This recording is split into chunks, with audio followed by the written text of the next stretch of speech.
Gustavo Cardozi u trishtua, sepse askush nuk e kujtoi ditëlindjen e tij derisa pa pastruesen Beatrica dhe 3 fëmijët e saj rreth tryezës. Kur hyri në sallë dhe pa atë skenë të thjeshtë, ai kuptoi se ata njerëz të përulur e kishin kujtuar. Gustavo hyri ngadalë në dhomë dhe qëndroi i palvizur, duke vëzhguar atë pamje që dukej pothuajse e pabesueshme. Beatrica ishte aty me uniformën e punës ende të lagur nga pastrimi i shtëpisë dhe 3 fëmijët e saj ishin rreth tryezës, e mbushur me ëmbëlsira dhe ushqime të kripura që ajo vetë i kishte përgatitur. Tortë e bardhë me qirinj shumë ngjyrash ndriçonte në qendër dhe djemt mbanin kapele feste prej letre. Askush nga kompania nuk i kishte dërguar mesazh, askush nga familja nuk kishte telefonuar, asnjë mik nuk ishte shfaqur, por ajo grua që ai mezi e njihte e kishte kujtuar ditën e tij. Gustavo ndjeu diçka t'i shtrëngohej në gjoks, një përzierje trishtimi dhe mirënjohjeje që nuk dinte ta shpjegonte. Beatrica e vuri re praninë e tij dhe ktheu fytyrën. Sytë e saj kafe u takuan me të tij dhe ajo buzëqeshi me ndrojtje, sikur të kishte frikë se mos kishte bërë diçka gabim. Zoti Gustavo, e di që ndoshta nuk ishte vendi im të bëja këtë, por dëgjova sekretaren duke thënë se sot ishte ditëlindja juaj dhe mendova se e meritonit një surprizë. Fëmijët e mi më ndihmuan të përgatis gjithçka. Shpresoj të mos ju shqetësoj. Gustavo tunte kokën dhe ju afrua tryezës. Sytë ishin lagur, por ai mbajti lotët. Ai i shikoi 3 djemt që buzëqeshnin plot gëzim. Më i madhi dukej rreth 10 vjeç, i mesmi rreth 8 dhe më i vogli nuk dukej më shumë se 6. Të gjithë mbanin rroba të thjeshta, por të pastra, dhe fytyrat e tyre shkëlqenin nga një gëzim i pastër. Nuk më shqetëson, Beatrica. Përkundrazi, jam shumë i lumtur. Ju jeni të vetmit njerëz që më kujtuan sot. Djali më i madh bëri një hap përpara dhe i kapi dorën nënës së tij. Sytë e tij të errët e shikuan Gustavon me seriozitet. Mamaja ime thot se ju jeni një njeri i mirë që e trajtoni me respekt. Prandaj deshëm t'ju bënim këtë festë. Zemra e Gustavos u shtrëngua edhe më shumë. Ai u ul në lartësinë e djalit dhe i zgjati dorën. Si quhesh? Djali ja shtrëngoi dorën me vendosmëri.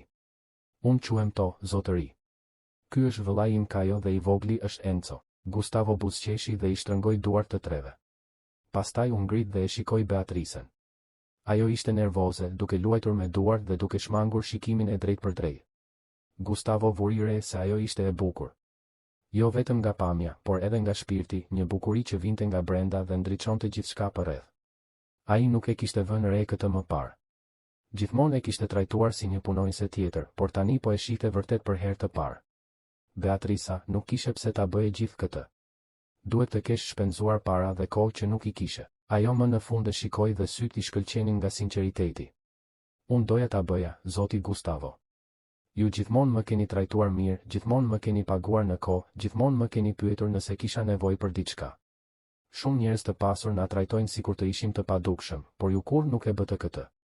Doja ta ktheja disi. Lotët e Gustavos filluan të rridhnin. Ai nuk u shqetësua që po qante para tyre.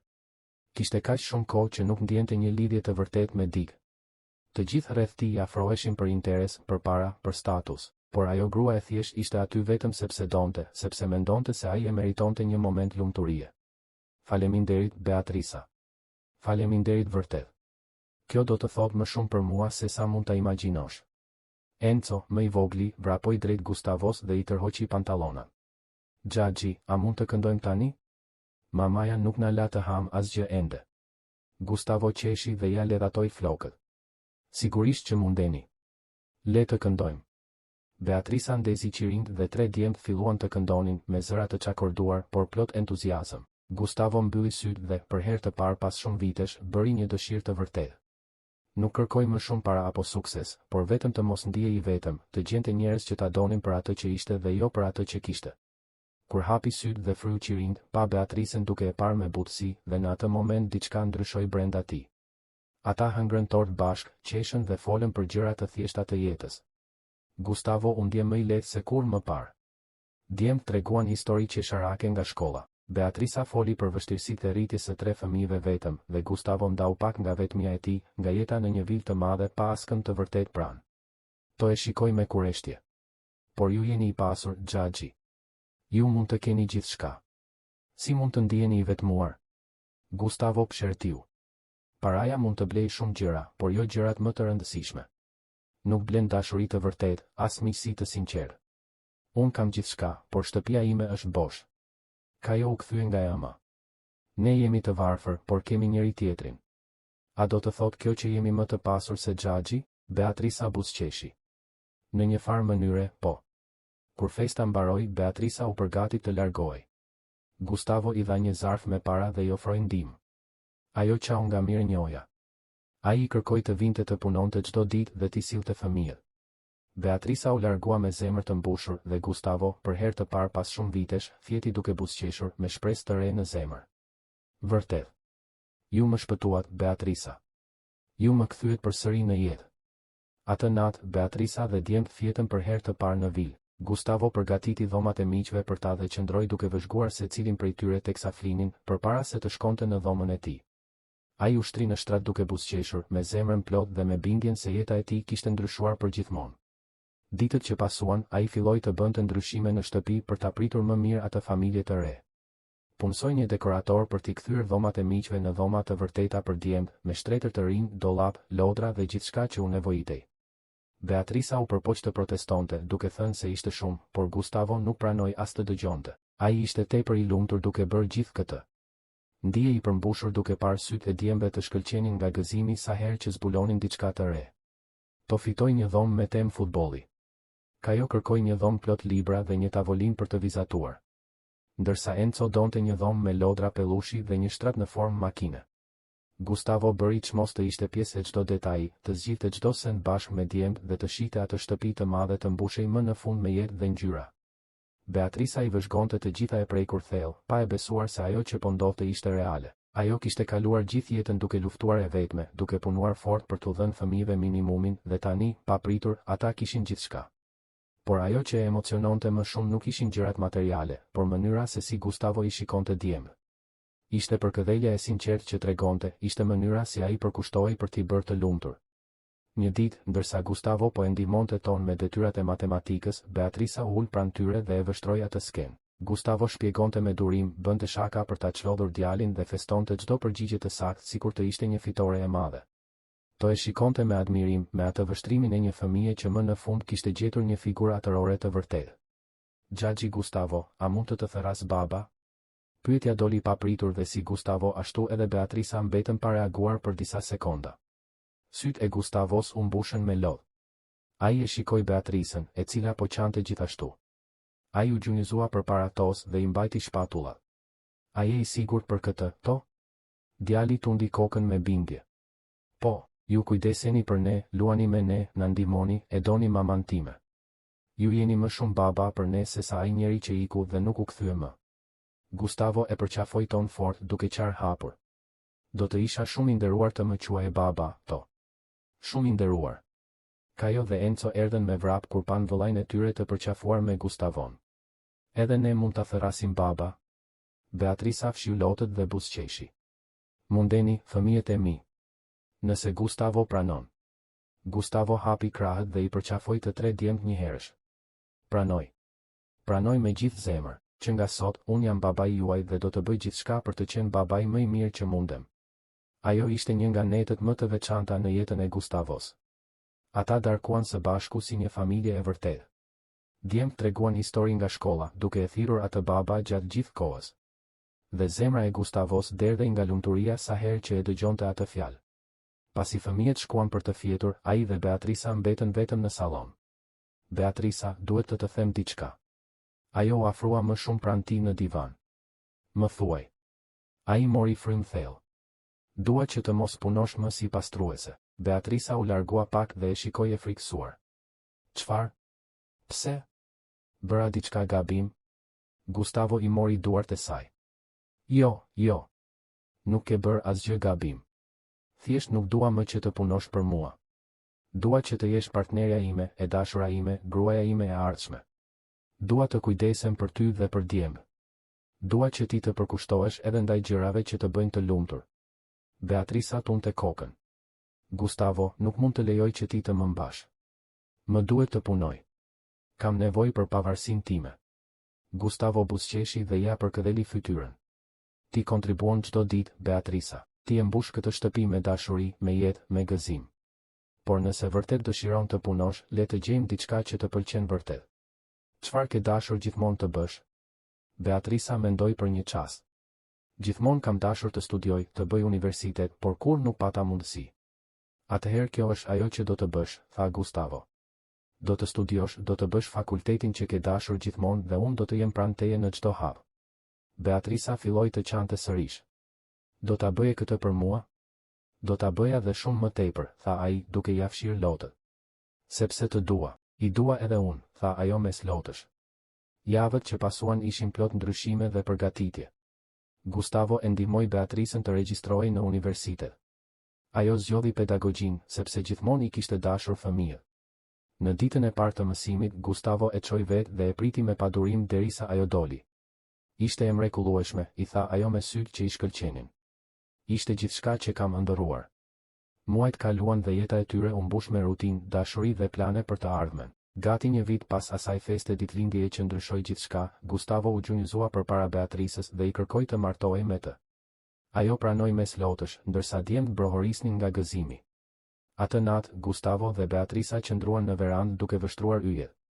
Ti më bëre njeriun më të lumtur në botë, tha ai. Edhe ti më bëre gruan më të lumtur, u përgjigj ajo. Ata u përqafuan, të sigurt se kishin gjetur më në fund njëri tjetrin dhe një familje të vërtetë. Duar të kalluara nga puna e rëndë. Ajo mbeti e shokuar kur pa Vilën, kur e njohu Gustavin, kur kuptoi se gjithçka ishte reale. Bia ime, unë gjithmonë e kam ditur që ti meritoje gjëra të mira. Gjithmonë e kam ditur që Zoti do të shpërblente për gjithçka që ke kaluar. Beatrica e përqafoi nënën fort. Mam, eja ta njohësh Gustavin siç duhet. Zonja Joana ju afrua Gustavit me ndrojtje, por ai i zgjati dorën me një buzëqeshje të ngrohtë. Zonja Joana, është një nder t'ju njoh si nëna e gruas që unë dua. Faleminderit shumë që keni rritur një vajzë kaq të jashtëzakonshme. Joana u ndje në siklet, por ja shtrëngoi dorën fort. Unë jam ajo që e falenderoj Zotin që kujdeset për vajzën time dhe për nipërit e mi. Gjithmonë kam pasur frikë të largohem nga kjo botë pa e ditur nëse ata do të ishin mirë, por tani mund të vdes në paqe. Gustavi tunte kokën. Ju nuk do të vdisni kaq shpejt, jo. Ne kemi nevojë për ju këtu, si pjesë e familjes sonë. Joana filloi të qante dhe Beatrica gjithashtu. Ato u përqafuan ndërsa djemtë vinin me vrap për të përshëndetur gjyshen. Gustavi e vëzhgonte atë skenë dhe ndjente një mirënjohje të pafund, sepse tani ai nuk kishte vetëm Beatricën dhe djemtë. Ai kishte një familje të tërë. Kishte një vjerë. Kishte xhaxhallar dhe kushërin që Beatrica ia prezantonte me kalimin e kohës. Ai, që ishte rritur pothuajse i vetëm, tani ishte i rrethuar nga njerëz që kujdeseshin vërtet për të. Ditën e dasmës, Gustavi u zgjua më herët se zakonisht. Ishte nervoz, i emocionuar, por edhe jashtëzakonisht i lumtur. U përgatit me kujdes, veshi kostumin që kishte porositur posaçërisht për atë ditë dhe qëndroi duke vëzhguar reflektimin e tij në pasqyrë. A je gati për këtë, Gustav? A je gati të jesh një bashkëshort dhe një baba i vërtet? Pëshpëriti për vete, sikur i duhej ai inkurajim i fundit. Dasma do të zhvillohej në një kopsht të bukur në rrethinat e qytetit, me lule të bardha kudo, karrige druri të qelta dhe një altar të vogël të zbukuruar me thjeshtësi dhe shije. Gustavi mbërriti herët dhe filloi të priste të ftuarit e paktë që kishin ftuar, disa miq të vërtetë të tij, familjen e Beatricës dhe disa njerëz që punonin në kompaninë e tij dhe që gjithmonë e kishin trajtuar me respekt dhe ngrohtësi. Kur muzika filloi të luante, zemra e Gustavit rrahu fort. Së pari erdhën djemtë, Kajo dhe Enzo, të gjithë të veshur me kostume të vogla identike me të tij. Ata ecnin serioz, duke u përpjekur të mos qeshnin, duke mbajtur unazat mbi një jastëk të bardhë. Gustavi u buzëqeshi dhe u bëri shenjë me gishtin e madh, dhe të tre ja kthyen buzëqeshjen. Pastaj muzika ndryshoi dhe Beatrica u shfaq në fund të korridorit, duke mbajtur krahun e nënës së saj. Gustavi ndjeu lotët t'i mbushnin syt menjëherë. Ajo ishte e bukur, më e bukur se kur më parë. Fustani i bardhë rrëshiste lehtë mbi tokë. Veli i mbulonte pjesërisht fytyrën dhe buzëqeshja në buzët e saj ishte më e pastër dhe më e vërtetë se çdo gjë që ai kishte parë ndonjëherë. Beatrica ecte ngadalë duke e parë drejt në sy dhe Gustavi mund të shihte që edhe ajo po qante. Kur ajo u afrua, zonja Joana ia vendosi dorën e vajzës në dorën e Gustavit. Kujdesu mirë për të, biri im. Gustavi ja shtrëngoi dorën Beatricës dhe i bëri shenjë vjerës. Do të kujdesem, zonjë. Mund të jeni e sigurt. Prifti filloi ceremoninë me fjalë të bukura për dashurinë, për përkushtimin, për familjen. Gustavi mezi po dëgjonte, sepse ishte i hipnotizuar duke parë Beatricën, duke menduar sa me fat ishte, sa bujare kishte qenë jeta me të. Kur erdhi radha e betimeve, Beatrica foli e para, duke lexuar nga një letër që i dridhej në dorë. Gustav, kur hyra në shtëpinë tënde atë ditë për të bërë një surprizë ditëlindjeje, nuk e imagjinoja kurrë po hyja në shtëpinë time. Ti më mësove se dashuria e vërtetë nuk ka të bëjë me para apo status, por me respekt, kujdes dhe pranim në çdo moment. Ti nuk më deshe vetëm mua, por i deshe edhe fëmijët e mi si të ishin të tullë. Unë premtoj të dua çdo ditë të jetës sime. Të dua, Gustav. Gustavi po qante hapur. Ai fshiu lotët dhe lexoi betimet e tij. Beatrica, unë mendoja se lumturia ishte pasuria dhe suksesi. Ti më mësove se lumturia është familja, është shtëpia. Unë premtoj të të dua dhe të të respektoj çdo ditë. Do të dua deri në frymën time të fundit. Nuk kishte askënd që të mos qante. Kur shkëmbyen unazat dhe prifti i shpalli burr e grua, Gustavi e puthi Beatricën me sigurinë se kishte bërë zgjedhjen më të mirë të jetës së tij. Festa ishte e thjeshtë, por e bukur. Gustavi kërceu me Beatricën, pastaj me Ten, Kajon dhe Encon, duke qeshur me pafajësinë e tyre. Në fund të natës, ata qëndruan vetëm në verandë, në dritën e hënës së plodh. Ne ja dolëm, Beatrica. Ja dolëm, po. Tani jemi familje për gjithmonë. Vitet që pasuan ishin plot dashuri, rritje dhe qëllim. Gustavi, Beatrica, Te, Kajo dhe Encon ndërtuan një jetë ku lumturia gjendej te njerëzit e duhur, në momentet e duhura dhe në dashurinë që i bashkonte për jetë. Më i qeti nga të tre. Enzo ishte 12 vjeç dhe vazhdonte të ishte më i rëmujshmi. Shiko vetëm pak, Beatrice. Shiko sa shpejt janë rritur. Ajo këshertiu dhe mbështeti kokën në supin e tij. Janë rritur vërtet. Ndonjëherë i shikoj dhe më kujtohen ata djemtë e vegjël që të bën një festë ditëlindjeje. Gustavi buzëqeshi. Ai ishte dita më e bukur e jetës sime, e dije? Dita që ndryshoi gjithçka. Beatrica ktheu fytyrën dhe e pa. Edhe për mua. Mbaj mend sa shumë frikë kisha, se mos zemëroheshe, se mos mendoj që e kisha kaluar kufirin. Gustavi qeshi. I zemëruar? Unë u emocionova. Askush nuk kishte bërë ndonjëherë diçka të tillë për mua. Ti dhe fëmijët e tu më mësuat çfarë është dashuria e vërtet atë ditë. Ata heshtën për një çast, vetëm duke i vëzhguar djemt, duke shijuar atë moment pa qeje. Pastaj Beatrica foli me zë të ulët. Gustav, unë jam shtatzën. Gustavi e ktheu kokën aq shpejt sa gati sa nuk u lëndua në qafë. Çfarë? Po flet seriozisht. Ajo po buzëqeshte, por syt i kishte plot lodh. Po. E zbulova sot në mëngjes. Do të kemi një fëmijë. Gustavi nuk arriti ta përmbante emocionin. Ai e përqafoi Beatricën fort dhe filloi të qante. Do të kemi një fëmijë, do të kemi një fëmijë. Beatrica qeshi mes lotëve. Ai e i lumtur? Gustavi u largua pak dhe ja mbajti fytyrën me të dyja duar. I lumtur? Jam në qiell, Beatricë. Jam i plotësuar. Kemi tashmë 3 fëmijë të mrekullueshëm dhe tani do të kemi edhe një tjetër. Familja jon do të jetë e plotë. Ata i thirrën djemt për t'u treguar lajmin. Të tre erdhën me vrap, të djersitur dhe të çrregull. Çfarë ndodhi, mami? Ka ndodhur diçka? Beatrica e pa Gustavin duke kërkuar mbështetje. Ai ja shtrëngoi dorën dhe tha, kemi një lajm për ju. Ju do të bëheni vëllezër më të mëdhenj. Mamaja juaj është shtatzën. Të tre qëndruan të heshtur për disa sekonda duke përpunuar lajmin. Pastaj shpërthyen në britma gëzimi. Te e përqafoi nënën me kujdes. Kajo nuk dinte çfarë të bënte dhe përqafoi Gustavin, dhe Enzo filloi të kërcente duke bërtitur se donte një motër. Gjithmonë kam dashur një motër. Të lutem, le të jetë vajzë. Beatrica qeshi. Ende nuk e dim çfarë do të jetë, Enzo, por qoftë djalë apo vajzë, do të jetë shumë i dashur. Gustavi e pa atë sken, 4 fëmijët e tij dhe gruan e jetës së tij, dhe ndjeu një mirënjohje aq të madhe sa mezi i zinte në kraharor. Mendoi për gjithçka që kishte ndodhur, për mënyrën se si një gjest i thjesht mirësie kishte ndryshuar krejtësisht rrjedhën e jetës së tij. Muajt e shtatzanisë kaluan qetë. Beatrica vazhdoi të punonte në shkollë deri në muajin e 7, kur Gustavi këmbënguli që ajo duhej të pushonte. Djemt u bën tepër mbrojtës me nënën, gjithmonë duke pyetur nëse ishte mirë, gjithmonë duke dashur të ndihmonin. Gustavi ishte gjithmonë pranë saj, duke qenë i pranishëm në çdo kontroll, në çdo ekografi, në çdo moment. Kur zbuluan se ishte vajzë, Enzo festoi sikur kishte fituar llotarinë. Ata zgjodhen emrin bashkë si familje, duke votuar mes disa opsioneve.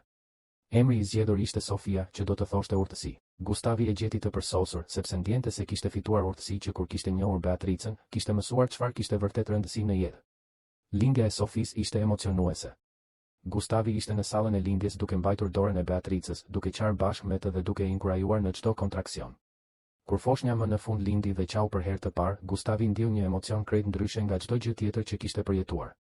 Ishte ndryshe nga dashuria që ndjente për djemt, sepse me ta kishte ardhur kur ata ishin tashmë të rritur. Me Sofin, ai ishte aty që nga fillimi. Ishte fëmia i tij biologjik i parë, por ai kur nuk do të bënte dallim mes saj dhe djemve. Ata e quan Sofin në shtëpi disa ditë më vonë dhe vila u mbush edhe më shumë me jetë. Djemt ishin të çmendur pas motrës, gjithmonë donin ta mbanin në krah, të ndihmonin me pelenat, ta bënin të qeshte. Gustavi kalonte orë të tëra duke e parë vajzën të flinte, duke i mbajtur dorën e vogël dhe duke i përshpëritur premtime dashurie dhe mbrojtjeje. Beatrica u kthye në punë disa muaj më vonë, por me orar të pjesshëm. Ajo e merrte Sofin me vete në shkollë dhe foshnja u bë maskota e vendit. Të gjitha fëmijët donin të shihnin vajzën e drejtoreshës. Gustavi uli edhe më shumë ngarkesën e punës për të ndihmuar në shtëpi dhe ata krijuan një rutinë që funksiononte në mënyrë perfekte. Vitet kaluan shumë shpejt. Sofia u rrit dhe u bë një vajzë e zgjuar dhe e dashur. Djemt mbaruan shkollën e mesme dhe shkuan në universitet. Beatrica i zgjeroi edhe më shumë projektet sociale dhe Gustavi më në fund doli në pension nga bizneset për t'u përkushtuar plotësisht familjes dhe kauzave sociale. Një ditë, pas më shumë se 15 vitesh martesë, Gustavi dhe Beatrica ishin në të njëjtën verandë ku gjithçka kishte filluar. Sofia luante në kopsht, tashmë 10 vjeçe, dhe djemt ishin në universitet duke ndërtuar jetën e tyre. Kemi bërë një rrugë të gjatë, apo jo, Beatric? Ajo buzëqeshi dhe ja shtrëngoi dorën. Po, dhe nuk do të ndryshoja asgjë. Çdo vështirësi, çdo sfidë, çdo moment i avleti që të arrinim këtu. Gustavi e pa në sy, ata sy që e kishin ma gjepsur vite më parë. Ti ma shpëtove jetën. Unë isha i humbur, bosh, dhe ti më tregove rrugën. Beatrica tunte kokën. Ne u shpëtuam njëri tjetrin. Gustav, ti më dhe mundësi që nuk do t'i kisha pasur kur vetëm. Më dhe siguri, më dhe dashuri. Nuk shpëtove vetëm mua, por edhe fëmijët e mi. Gustavi e tërhoqi më afër. Fëmijët tanë, Beatric. Ata gjithmonë kanë qenë fëmijët tanë. Ajo buzëqeshi dhe e puthi me dashuri. Fëmijët tanë, ke të drejtë. Ata qëndruan të përqafuar ndërsa dielli perëndonte, duke pikturuar qiellin me nuanca portokalli dhe roz. Sofia vrapoi drejt tyre dhe u hodh në prerin e Gustavit. Babi, ma trego përsëri historinë se si u njohët ti dhe mami. Gustavi qeshi, sepse Sofia e kërkonte atë histori të paktën një herë në javë. Përsëri, Sofia? Ta kam treguar 1000 herë. Ajo bëri një fytyrë lutëse. Por më pëlqen shumë, babi. Të lutem. Beatrica qeshi dhe e nxiti. Tregoje përsëri, dashuri. Edhe mua më pëlqen ta dëgjoj. Gustavi pshertiu teatrale, por po buzëqeshte. Mirë atëherë, shumë kohë më parë, në një ditë që mendoja se do të ishte më e keqja e jetës sime, një pastruese shumë e veçantë dhe 3 fëmijët e saj të mrekullueshëm më bën një festë surprizë për ditëlindje. Unë isha i trishtuar sepse askush nuk më kishte kujtuar. Por kur hyra në dhomë dhe pasha atë grua të bukur dhe ata djem të mrekullueshëm rreth një torte, kuptova se kisha gjetur gjithçka që kisha kërkuar gjithmonë. Ajo grua ishte nëna jote, Sofia, dhe ata djem ishin vëllezërit e tu. Ai vazhdoi historinë duke folur për dashurinë e vërtetë, për familjen dhe për mënyrën se si një akt i thjeshtë mirësie kishte ndërtuar një jetë të tërë. Sofia duartrokiti e lumtur, Beatrica fshiu një lodh dhe Gustavi i përqafoi të dyja, duke e ditur se ishte pikërisht aty ku duhej të ishte.